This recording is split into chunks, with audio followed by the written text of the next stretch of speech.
What's up, guys? Welcome back to another video. It's only like 85 degrees out here, but it's so humid I'm dripping. But anyway, last video I told you the rear drum brake exploded. I have everything sitting right here. You can see that the wheel cylinders were trashed. When I took off the drum, everything just shot out, springs and everything on the driver's side. Even the friction material from the shoe came off. At that point I was just like, I'm not investing any money into drum brakes. I hate them. Disc brakes are more easy serviceable to me, and I have Integras, so it makes it easier just to swap parts if I ever need it in a pinch. So what we're going to do today is swap the car over to Integra Type R brakes in the rear. I already did the passenger side.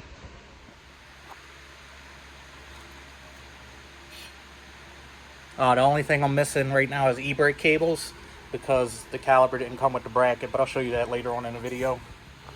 So we're going to be using these Scarebird brackets. I picked these up for like 160 bucks shipped to my house. It only took like 2 days to get here since they're in North Carolina. So we're going to get this bracket mounted up, but I'll show you what else we have for the car. Wheel bearings from Rock Auto, because I figured why not, since I'll be right there anyway. Those were like 25 bucks a piece. 2003 or 2002, 2003 EP3 Civic Si rear rotors. Integra Type R rear caliper. Got these off of eBay. I think 120 or 110 for the set of two. Valix Racing stainless steel brake lines. I think these were about 80 bucks for all four. And TSX brake pads. So the first thing we're going to do is just pull off the wheel. All the drum stuff's already off the car, so if you need to figure out how to disassemble that, just watch some videos. I just pretty much yanked everything off since I wasn't going to use any of it anymore. So I'm going to pull this off real quick. Alright, so if you already yanked all the rear drum stuff off, you would already took off this wheel bearing and these 4 bolts back here to get the back shield off. So pretty much to get this off, just screwdriver, pop the cap, loosen up this 32 mil. I just put all this stuff back on the car so I could make it able to roll back and forth, so I can put the Integra back in here. This should just yank off. I'm going to pull these 4 bolts off, and then I'm just going to take some brake clean and a wire brush and just clean all this stuff up. So I have this all cleaned up now. Made sure there wasn't a bunch of dirt all up in here. Whatnot. This car used to live outside, so there's tons of spider webs and all kinds of pine needles and whatnot on there. But Scarebird bracket, it has a engraving right here. Pretty straightforward. This is going to go on like this. Just line the holes up. Those 4 indents there. 1, 2, 3, 4. Comes with the hardware. And I am going to be using some thread locker on it, so I'm going to put those on and tighten those bolts. Alright, so the brackets are on. Red thread lock. These are pretty tight. I don't have a foot-pound measurement for you. Just use a 3/8 impact. Pretty much just tighten it till I seen the bolt stop spinning. Straightforward. Got the new wheel bearing we're going to install next.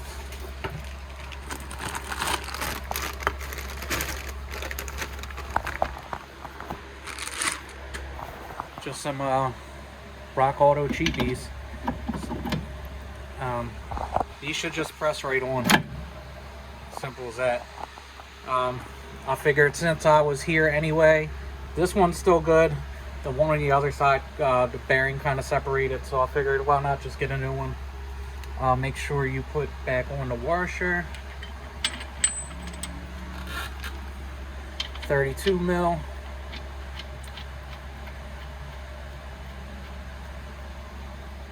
So I just wanted to show you a little size comparison.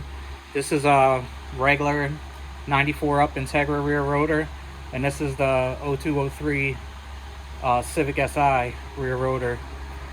This is already 4-lug. I believe this is 10.2.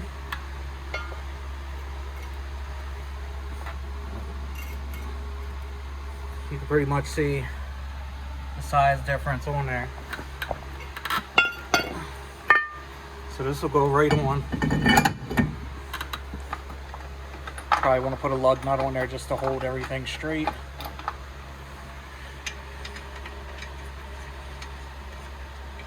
Airbird kit comes with new bolts for the caliber bracket. So everything else is going to pretty much bolt on like normal. This is just going to go on like so. But the only thing that I ran into with this is the caliber bracket touches a little bit once this is already tightened down. So I got 2 washers. These are actually from the Willwood brake kit that's on the front of the Integra. These are just extra shims. I'm sure a regular washer will work because there's still plenty of room. So if you just get a normal thickness washer, that should work. But put this in between the bracket and the caliber bracket right in here, and then it'll clear. So I'm gonna throw that on real quick and I'll show you what it looks like. So here's where I was telling you the washer has to go in. The washer is in between the bracket, the Scarebird bracket, and the caliber bracket. It's super thin, but you can see it gave me just barely enough clearance. There's still a lot on the back, so if you ended up putting a regular washer, you would be fine. And it spins, no problem, nothing's hitting. So next I'm just going to throw the caliber bracket hardware on. One here, and the one that goes in the caliber here. And then we'll throw the TSX brake pads on, and then bolt the caliber on. Just a few things to think about before you do the swap. Everything's on, it spins freely. Bleeder's on the top, so it's not like the RSX rear brake calibers. It does not come with the brake bolt for the brake line. I have some old ones laying around somewhere. I'm just going to dig those up. And it does not come with the e-brake bracket. I didn't think about that, so I'm going to probably have to go to the junkyard and find 2 brackets. Hopefully it clears here. I don't remember if it just 90 straight up or if it goes straight and then 90s.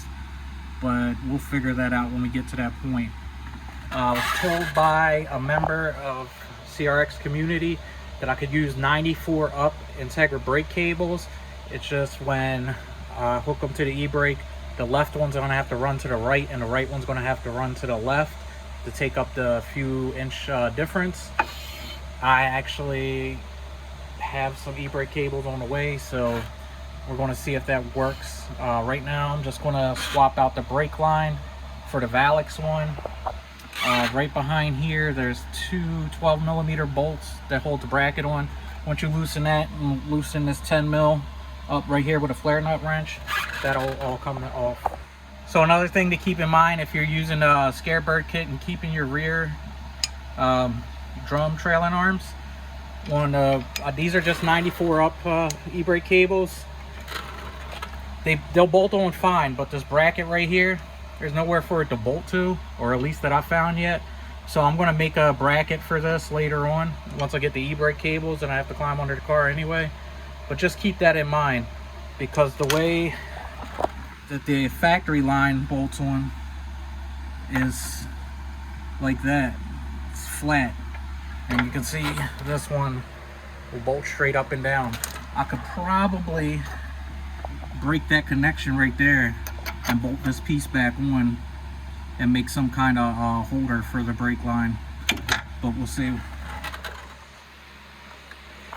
Alright, so it's pretty much done. Just got to stake this bolt. Lines swapped out. The one thing I did have to do is with the e-brake line run it around the shock instead of in between, because the way this fitting's on here, it's not a 90. Not a big deal, it won't hit the wheel anyway. I'm going to figure out a mounting bracket for this once I get the cable brackets, and then we should be golden. I'm going to bleed this, but I'm not going to do it on camera because I'm going to swap out the front brake lines with those Man, it is hot out here.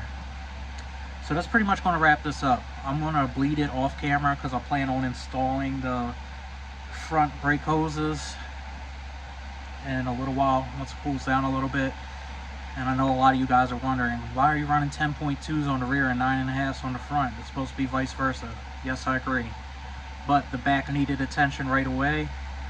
And if I was going to spend any money, I might as well upgrade. It costs pretty much the same amount if you're going to do regular Integra stuff. So why not get the EP3, the Type R caliber, and TSX brake pads.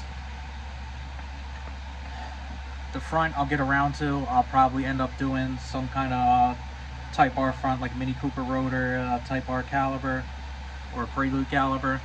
But I really just want to get this car driving. Like, I had this for 6 weeks and it's been just sitting in the garage.